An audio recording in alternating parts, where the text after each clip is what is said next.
Hello guys, কেমন আছেন সবাই? আজকের এই লেসনটিতে আমরা জানবো HTML ট্যাগস কি, HTML এলিমেন্টস কি।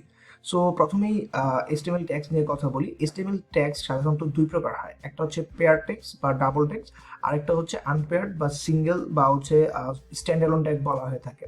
সো পেয়ার্ড আর আনপেয়ার্ড ট্যাগের মধ্যে ডিফারেন্সটা কি? পেয়ার ট্যাগের মধ্যে একটা ওপেনিং এবং একটা ক্লোজিং থাকে, যেটা হচ্ছে আনপেয়ার্ড বা সিঙ্গেল ট্যাগে থাকে না। ওইটাতে শুধুমাত্র একটাই জিনিসই থাকে, সেটা হচ্ছে জাস্ট ওপেনিং। এখানে যদি আমি এক্সাম্পল হিসেবে দেখি, এই যে প্রথমে আমি সিনট্যাক্সটা যদি দেখি, ওপেনিং ট্যাগ এবং আমি কি ট্যাগ ইউজ করতে চাচ্ছি ওই ট্যাগের নাম এবং ওইটা ক্লোজিং। এক্সাম্পল পি ট্যাগ একটা প্যারাগ্রাফ ট্যাগ, H1 ট্যাগ একটা হচ্ছে হেডিং এর জন্য ইউজ হয়। আর আনপেয়ার্ডের মধ্যে আমি এখানে দেখতে পাচ্ছি BR tag, HR tag, image tag, link tag, meta tag, এই জিনিসগুলো। সো আমি একটু কোডিংয়ে চলে যাই। কোডিংয়ে আমি গিয়ে একটু দেখি, আমি যদি আমার স্নিপেটটা নিয়ে আসি। সো এখানে আমি জাস্ট লিখি যে এটা হচ্ছে আমার tags and elements, tags and elements,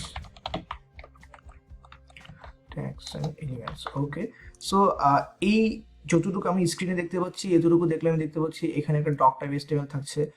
এটা একটা সিঙ্গেল ট্যাগ, বাট এখানে যখন HTML-টা শুরু হয়েছে এটার কিন্তু একটা ক্লোজিং রয়েছে। সো এটা কি একটা পেয়ার ট্যাগ। আবার এই হেডও একটা কি পেয়ার ট্যাগ, কিন্তু মেটা ট্যাগ এই জিনিসগুলো কিন্তু আবার সিঙ্গেল ট্যাগ, এবং টাইটেল এটা কিন্তু আবার পেয়ার ট্যাগ। সো এই যে সিঙ্গেল ট্যাগ এবং ডাবল ট্যাগ, এই দুটোর মধ্যে ডিফারেন্স আমরা দেখতে পাচ্ছি এখানে ওপেনিং এবং এখানে ক্লোজিং। এর ভিতরে আমরা বাকি যা কিছু লিখতে চাই লিখি। এখন এলিমেন্টস কি? এই যে ওপেনিং এবং ক্লোজিং ট্যাগ, এই ট্যাগের ভিতরে আমরা যা কিছু লিখেছি এই সম্পূর্ণ জিনিসটা একটা এলিমেন্ট। আবার এই একটা এলিমেন্টের ভিতরে এইটা একটা এলিমেন্ট, এইটা একটা এলিমেন্ট, এইটা একটা এলিমেন্ট এবং এটা একটা এলিমেন্ট। সো আমি যদি এখানে একটা পি ট্যাগ নেই, তাহলে কি হচ্ছে, এই পি ট্যাগ একটা এলিমেন্ট। এর ভিতরে আমি যদি অন্য কোনো কিছু লিখি, লরেম ইপসন যদি আমি কিছু লিখি, টেক্সট সাপোজ লরেম ইপসন আমি কিছু টেক্সট লিখলাম, তাহলে এই সম্পূর্ণ জিনিসটা কি একটা এলিমেন্ট। এখন আরেকটা জিনিস হচ্ছে আমাদের জানা জরুরি, সেটা হচ্ছে HTML এ অ্যাট্রিবিউট নামে একটা টার্মিনোলজি আছে। সো এই অ্যাট্রিবিউট কি? এই অ্যাট্রিবিউট হচ্ছে কোনো একটা এলিমেন্টকে কিছু স্পেসিফিক বৈশিষ্ট্য বা ক্যারেক্টারিস্টিক্স দেওয়ার জন্য আমরা সাধারণত ইউজ করে থাকি। সো আমি যদি এটাকে একটা ডিভ হিসেবে নেই, মানে একটা ব্লক এলিমেন্ট, ডিভ হচ্ছে একটা ব্লক এলিমেন্ট।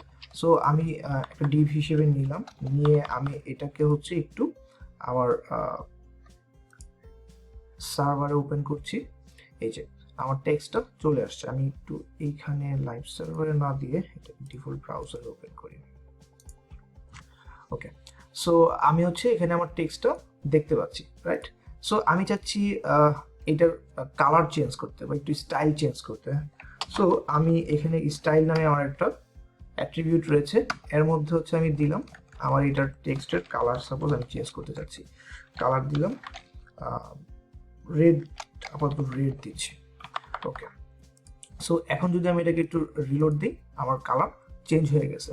সো এই যে কাজটা করছি, এই কাজটা কিভাবে করছি, আমি আমার ওপেনিং ট্যাগে আমি অ্যাট্রিবিউট নিয়েছি, ঠিক আছে? সো কি হয়েছে, এই অ্যাট্রিবিউটটা বৈশিষ্ট্যটা কি নির্ধারণ করে দিয়েছে, যে এই যে এলিমেন্ট, এই এলিমেন্টের যে টেক্সটগুলো থাকবে ওই টেক্সটগুলোর কালার কি হবে, রেড হবে। সো হোপ গাইস আপনারা ট্যাগস এবং এলিমেন্টস কি এই জিনিসটা বুঝতে পেরেছেন। আর নেক্সট লেসনগুলোতে আমরা আরো অন্যান্য ট্যাগসগুলো সম্পর্কে জানবো এবং দেখবো কি কি ট্যাগস রয়েছে, কিভাবে এগুলো নিয়ে কাজ করতে হয়। সো আমি নেক্সট লেসনে আপনাদেরকে দেখাবো হেডার ট্যাগ কি, প্যারাগ্রাফ ট্যাগ কি, এই জিনিসগুলো। সো গাইস ভালো থাকবেন সবাই, আল্লাহ হাফেজ।